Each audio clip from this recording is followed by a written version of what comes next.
Hey guys, welcome back to the Gut Glow Reset program. Today we'll be talking all about stomach acid, why it's important, and how we can optimize yours to ensure adequate digestion, support your microbiome health, and really get that digestion going well from the top down because stomach acid is the first line of defense as your food and microbes enter your gut. Here's a fun video of what your stomach acid looks like inside the stomach. So it envelops your food, it starts to break down your food chemically. We need to make sure that it has good acidity level so it's not too basic and there's enough quantity of stomach acid. And it is so important because it's the first line of defense. Like we said, as things are entering our gut, it protects against pathogens that are in our food. It's supporting a top-down digestive process. So if stomach acid is not optimal, then the rest of your digestive tract is going to suffer. So mindset first, right? So the way we think about our food, when we're eating, we're mindful, we're not just shoveling our food. So that's also important for brain health and mental health. Then we go down to the stomach acid, where that needs to be optimal in order to break down our food effectively and digest and absorb nutrients effectively. So it breaks down macronutrients, carbs, fats, and protein. It signals the pancreas to emit their digestive enzymes. It's also important for signaling the liver to produce bile and for the gallbladder to release bile. And it's also a protective mechanism. The HCl in stomach acid, again, is just a big line of defense against pathogens in our food.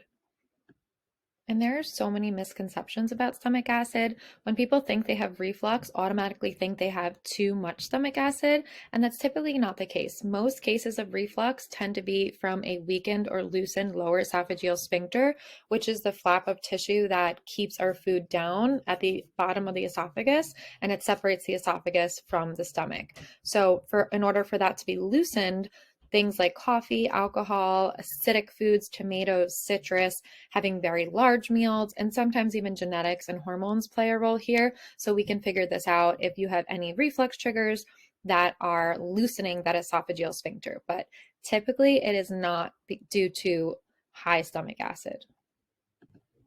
Having too much stomach acid is actually very rare, and it's called Zollinger-Ellison syndrome, and it only affects a very small percentage of people in the US. Low stomach acid is much more common in today's society with the standard American diet, with high processed food intake. So we know that low stomach acid can be caused by many different things, which are very prevalent in today's society. So pathogenic bacteria that populate the bowel, they can cause that damage to the stomach lining, inflammation, altered stomach pH, becoming more basic. It encourages dysbiotic overgrowth, which can then lead to bloating, GI issues, and symptoms. It can cause nausea and reflux. So if you see, like, okay, that reflux again, right? You may again think too much stomach acid, but sometimes it's too low stomach acid. So, and we also see an increase in nutrient deficiencies that we'll talk about in a little bit that we see with low stomach acid. A doctor can assess for stomach acid levels and acidity, but this isn't commonly done in today's practice in conventional medicine.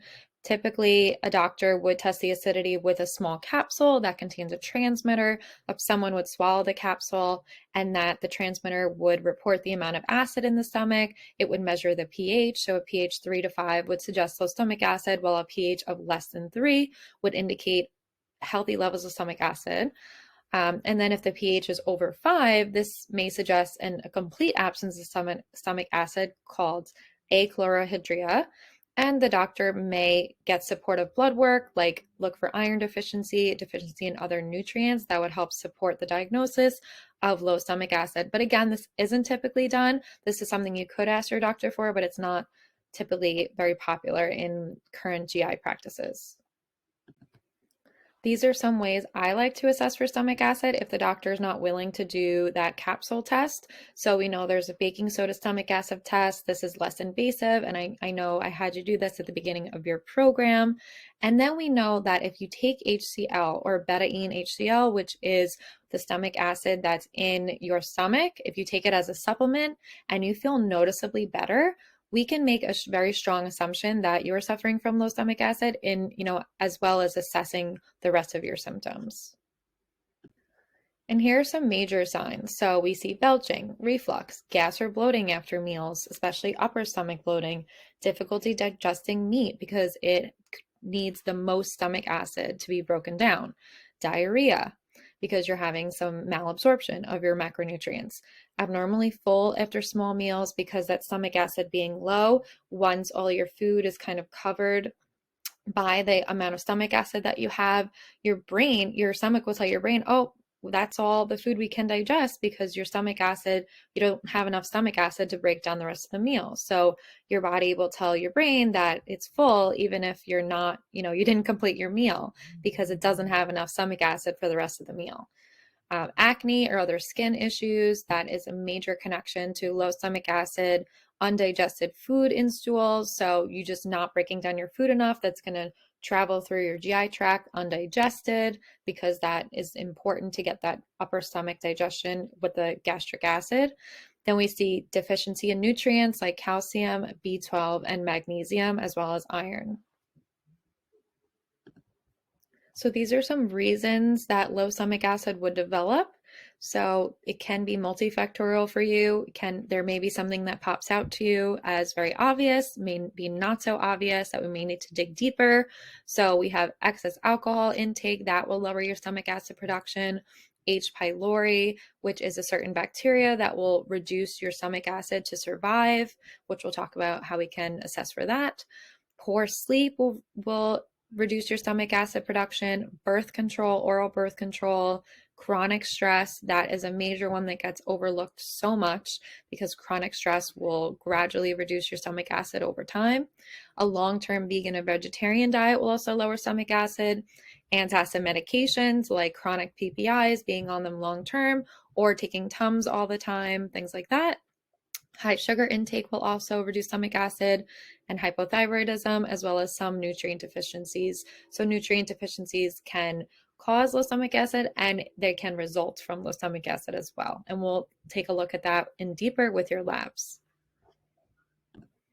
And these haven't been defined as causes per se, but they're always typically associated with low stomach acid. So they go hand in hand pretty often. Then we see them always together. So skin issues, osteoporosis, leaky gut, diabetes, cancer, asthma, rheumatoid arthritis, which is an autoimmune condition, and SIBO, or small intestinal bacterial overgrowth.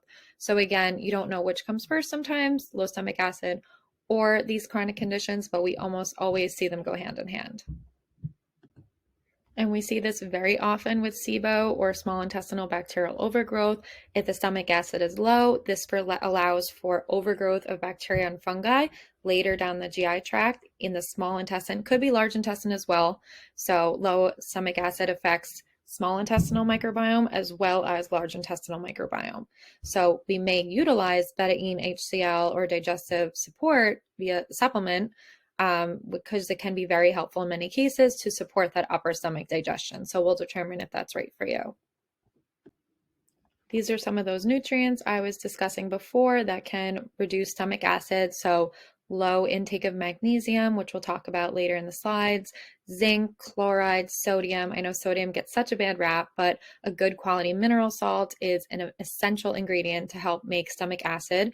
B6 and B1. And B1 can be low due to alcohol intake, which then reduces your stomach acid production.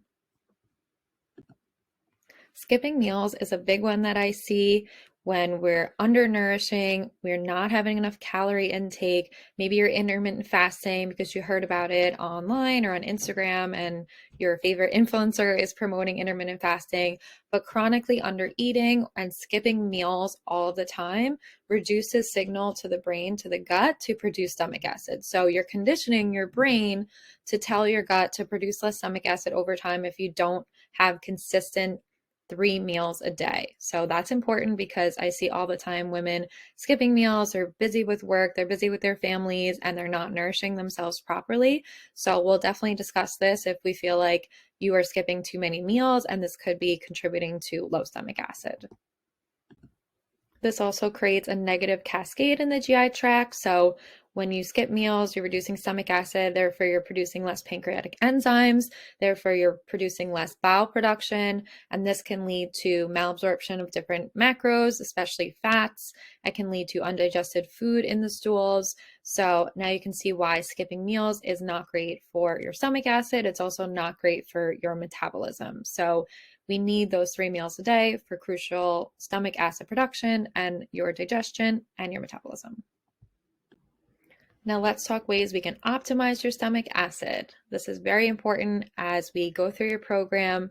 And yes, you may need to supplement in the beginning for some people, not all clients, but if we recommended you to supplement with it in the beginning, our goal is for you to get off of a supplement and for you to be producing enough stomach acid on your own. So firstly, you want to be making sure you're chewing really well because this increases the surface area that your stomach acid can reach all of the food particles in your stomach. If you're swallowing something whole, it's going to take more digestive capacity for that stomach acid to break down your food. So chewing really well is an awesome way to support your stomach acid. So don't overlook that as part of your journey.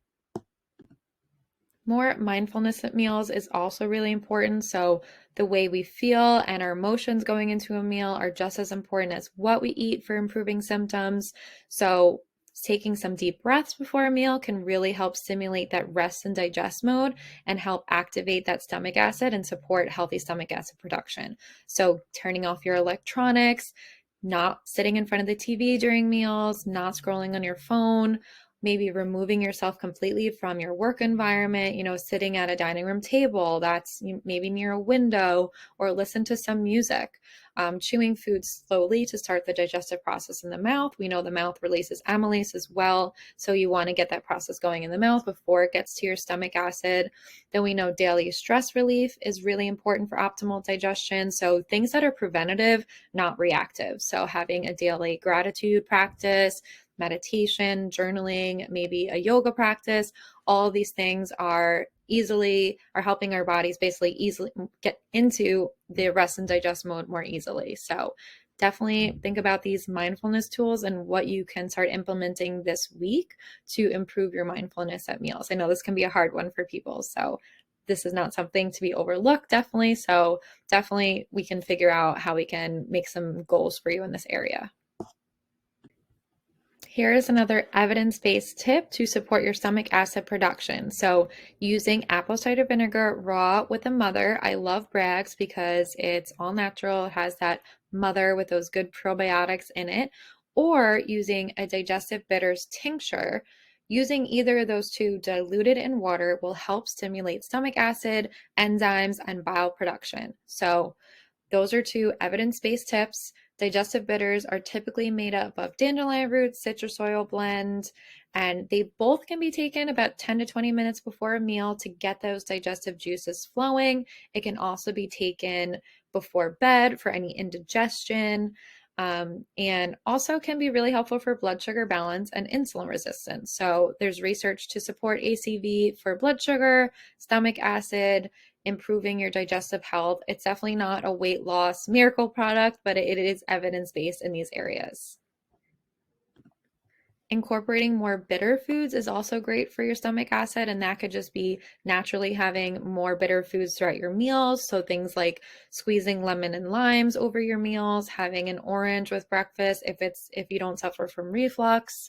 And having bitter greens maybe before your meal or with your meal on half of your plate, right? Using your balanced meal formula, things like arugula, kale, dandelion greens, watercress, sprouts. All these things are amazing for stimulating stomach acid and bile flow. They increase these plant chemicals to release, and the plant chemicals trigger these biological responses, I should say, that then increase systemic acid, trigger bile to release from the gallbladder. It helps the liver, and it helps improve any gut wall damage. Increasing your magnesium is also really worth noting. We really want to use a food first approach, but sometimes supplements can be helpful along your journey. We know that so many Americans are deficient in magnesium due to soil depletion, lack of a varied diet, high processed food intake, and magnesium is depleted quickly in a stressful state or in a burnt out state. So we can run through our magnesium very quickly. So foods like avocado, banana, chia seeds, almonds, greens, dark chocolate, these are all great sources of magnesium. And if you need a magnesium supplement, we've likely already discussed which form is best for you.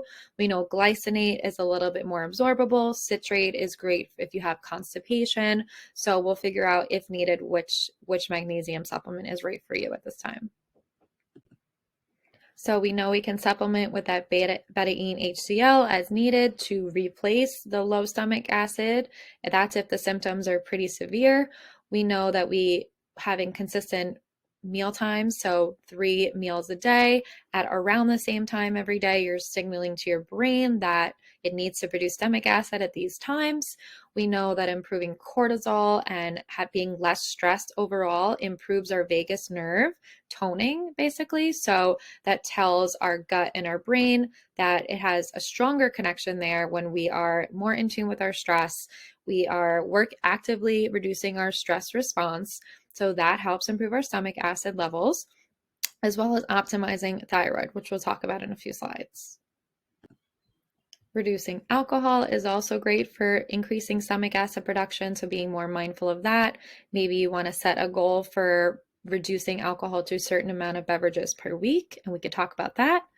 Improving your circadian rhythm by aiming for 7 to 8 hours of sleep. And let me know if this is difficult for you. We can come up with a nighttime routine that's going to help you wind down before bed a little bit more easily.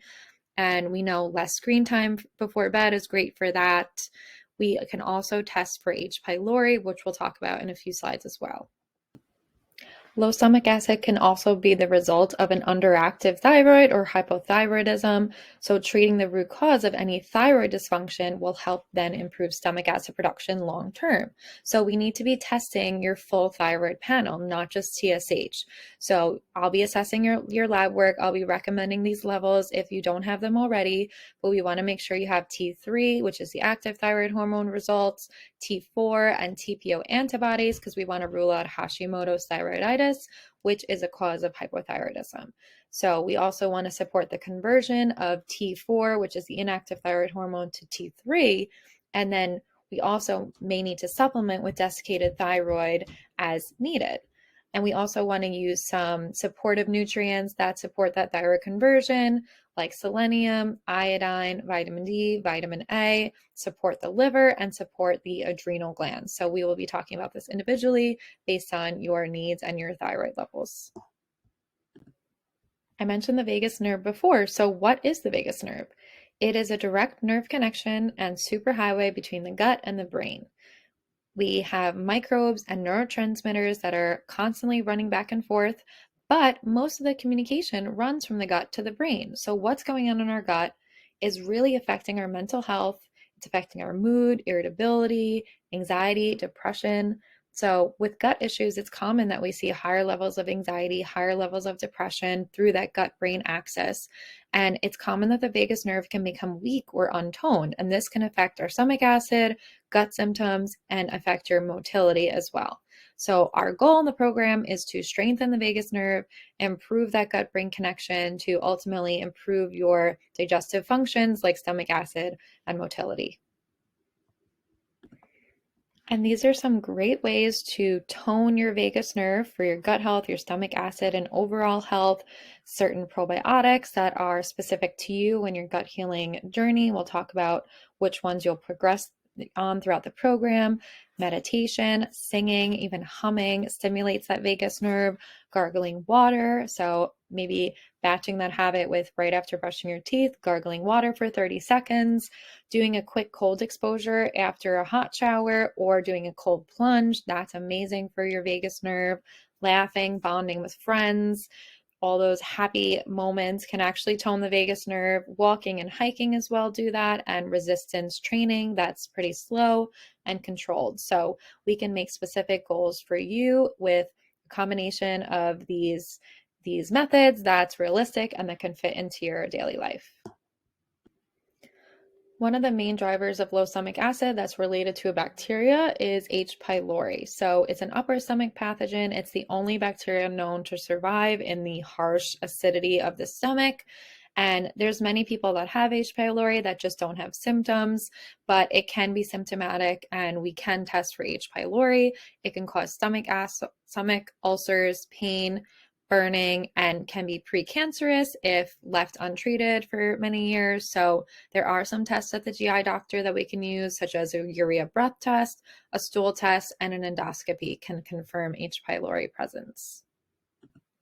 Some of the main symptoms would be an ache or burning pain in your stomach, or like a gnawing pain that's worse when your stomach is empty. We typically see nausea, loss of appetite, bloating, burping, and unintentional weight loss. So I will let you know if I recommend that you should request this test with your GI doctor.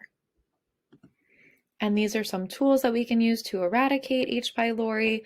There is antibiotics that are known for killing H. pylori, but there are herbal treatments as well. There are some soothing herbs that we know are great for gut permeability that are also great for the stomach lining and soothing inflammation there, like slippery elm, DGL, aloe vera, and marshmallow root, which are also evidence-based. We also can use HCl supplementation to kill the H. pylori since they don't like acid. We can use mastic gum, garlic extract and oil, and broccoli sprouts. So we will assess this on an individualized basis, but these are some ways that are known to kill H. pylori that could be causing your symptoms. Just to wrap it up and summarize, we want to strengthen that vagus nerve to improve stomach acid. We can use digestive bitters. We can also use apple cider vinegar before meals. Limiting alcohol is a main recommendation. And also having 3 meals a day, not having very, very large meals and then skipping meals later in the day. So we want to have small, frequent meals 3 times a day, and helping to produce adequate stomach acid. So let me know if you have any questions, and I can't wait to chat with you about this more. Talk soon.